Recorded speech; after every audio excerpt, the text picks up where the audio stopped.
دیکھیں آپ لوگوں نے موجودہ حکومت نے جس طرز عمل کے تحت یہ گرفتاری کی ہے وہ ناجائز، غیر قانونی اور غیر اخلاقی کام ہے.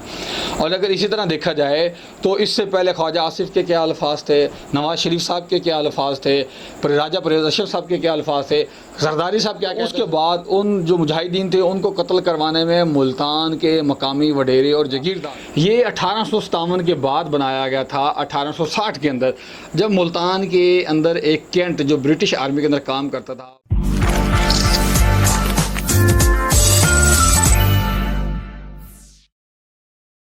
السلام علیکم ناظرین، میں محمد عادل چودھری اور آپ دیکھ رہے ہیں ATC 92. ناظرین، آج جس ٹاپک پہ میں بات کرنے لگا وہ انتہائی حساس ترین قسم کا ٹاپک ہے، اور اس طرح کے ٹاپکس کے اوپر بات کرنا ایک یوٹیوبر کے لیے بڑا ہی مشکل ترین عمل ہوتا ہے، کیونکہ اس کے اندر جب تاریخی تسلسل سے بات کی جائے تو ہمارے ہاں بہت سارے لوگ اور بہت سارے اینکر پرسن یا وکلا ایسے ہیں جنہوں نے تاریخ کو مسخ کیا ہوتا ہے، یا جو اگر تاریخ پڑھی ہوتی ہے تو وہ صحیح طرح بیان نہیں کر پاتے. ابھی جس قانون کے تحت یعنی کہ جو Pakistani PPC Pakistan penal code کے تحت اس کے اندر ایک پورا چیپٹر ہے جو فورسز کو ڈیفینڈ کرتا ہے یا فورسز کی سیکیورٹی کے بارے میں بات کرتا ہے، اس کے تحت دفعہ 124A پر شہباز گل صاحب کو گرفتار کیا گیا. اور یہی 124A محسن داوڑ پر بھی ہے، علی وزیر صاحب پر بھی ہے، اور بھی بہت سارے لوگوں پر اس طرح کے کیسز ہو چکے ہیں جن کے اوپر یہ دفعات شامل کی گئی ہیں. اب پہلا سوال تو یہ بنتا ہے کہ شہباز گل صاحب کو گرفتار کیا گیا یا اغوا کیا گیا ہے.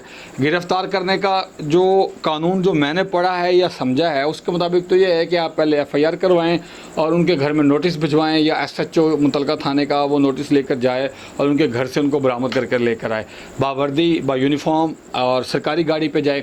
اب جب ان کو گرفتار کیا گیا ہے جس قاعدے کے تحت نہ تو FIR کی گئی تھی، ابھی تک وہ FIR جس کا رانا ثناء اللہ صاحب نے ذکر کیا ہے وہ منظر عام پر نہیں آئی. شہباز گل صاحب کو بنی گالہ کی حدود سے اٹھایا گیا ہے، اور پرچہ جو تھا یا FIR تھی وہ بقول رانا ثناء اللہ کے وہ تھانہ کوثار میں تھی. اب آنا تو پولیس میں چاہیے تھا، یونیفارم میں آنا چاہیے تھا، اسلام آباد کی آفیشیل جو پولیس کی گاڑی ہے اس کو آنا چاہیے تھا. اب جو گاڑیاں گرفتار کرنے کے لیے آئی تھیں اب اس کو تو اغوائی کہا جائے گا، کیونکہ ایک تو سرکاری گاڑیاں نہیں تھیں، ان کے اوپر نمبر پلیٹس نہیں لگی ہوئی تھی، اور جو لوگ اٹھانے کے لیے آئے تھے انہوں نے یونیفارم نہیں پہنی ہوئی تھی. اور اب یہ جو قانون ہے جس قانون کے تحت اٹھایا گیا ہے، یہ جو PPC کے اندر جو چیپٹر ہے پورا، یہ 1857 کے بعد بنایا گیا تھا. 1860 کے اندر جب ملتان کے اندر ایک کینٹ جو برٹش آرمی کے اندر کام کرتا تھا، وہاں کے نوجوانوں نے یہاں کے مجاہدین کو زبردستی قتل و غارت کرنا اور اٹھانا چھوڑ دیا تھا، اور یہ بھی ہمارے وکلا نے ہی بتایا ہے. اب یہ قانون ہے 1860 کا، برٹش کراؤن کو پروٹیکٹ کرنے کے لیے بنایا گیا تھا. گوروں کی حکومت کی جو جڑ تھی وہ ہندوستان میں مضبوط سے مضبوط تک کرنے کے لیے بنایا گیا تھا. یہی PPC کوڈ جو ہے 124A ہندوستان میں بھی ہے، یہی PPC قانون 124A بنگلہ دیش کے اندر بھی ہے.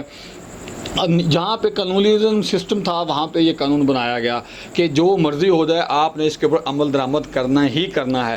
اب پھر جب جن لوگوں نے برٹش آفیسرز نے اس کے اندر جو مقامی یعنی کہ ہندوستانی فوجی تھے، چاہے وہ مسلم تھے غیر مسلم تھے، انہوں نے برٹش کراؤن کا حکم ماننے سے انکار کر دیا تو یہ قانون بنایا گیا جو چیپٹر آج ہمارے قانون کے اندر ہے. پھر ہوا کیا تھا کہ اس کے بعد ان جو مجاہدین تھے ان کو قتل کروانے میں ملتان کے مقامی وڈیرے اور جگیردار تھے. اب یہ بھی ہمارے وکیل صاحب ایک خاور صاحب نے ابھی کیپٹل ٹاک میں بتایا کہ ایسے ایسے. اب آج تک ہمارے کسی بھی جرنلسٹ نے، کسی بھی صحافی نے، کسی بھی وکیل نے ان غداروں کا نام نہیں لیا جنہوں نے مجاہدین کو مروانے کے لیے برٹش آرمی کا ایک اہم رول ادا کیا. یہ تو ہو گیا تاریخی پس منظر. پھر شہباز گل کی گرفتاری کا بھی ذکر کیا. اب جو شہباز گل نے الفاظ استعمال کیے ہیں ان کے اوپر FIR ہونی چاہیے اور پراپر قانونی طریقے سے ہونی چاہیے. میں اسے ڈیفینڈ نہیں کر رہا، نہ ہی میں اس شخص کو پسند کرتا ہوں، لیکن آپ لوگوں نے موجودہ حکومت نے جس طرز عمل کے تحت یہ گرفتاری کی ہے وہ ناجائز، غیر قانونی اور غیر اخلاقی کام ہے۔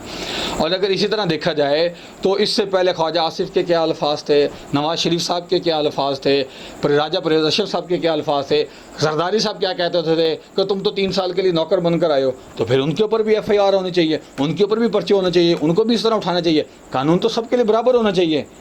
تو اب میرے ناظرین، میرا آپ سے سوال یہ ہے کہ کیا موجودہ حکومت نے یہ کام قانون کے تحت کیا یا قانون کو توڑتے ہوئے کیا؟ اگر قانون کو توڑتے ہوئے کیا تو ان کے اوپر بھی ایف آئی آر ہونی چاہیے۔ میں آپ کے کمنٹ کا انتظار کروں گا اور دیکھتے رہیے میرا چینل۔ اگلی ویڈیو تک اللہ حافظ۔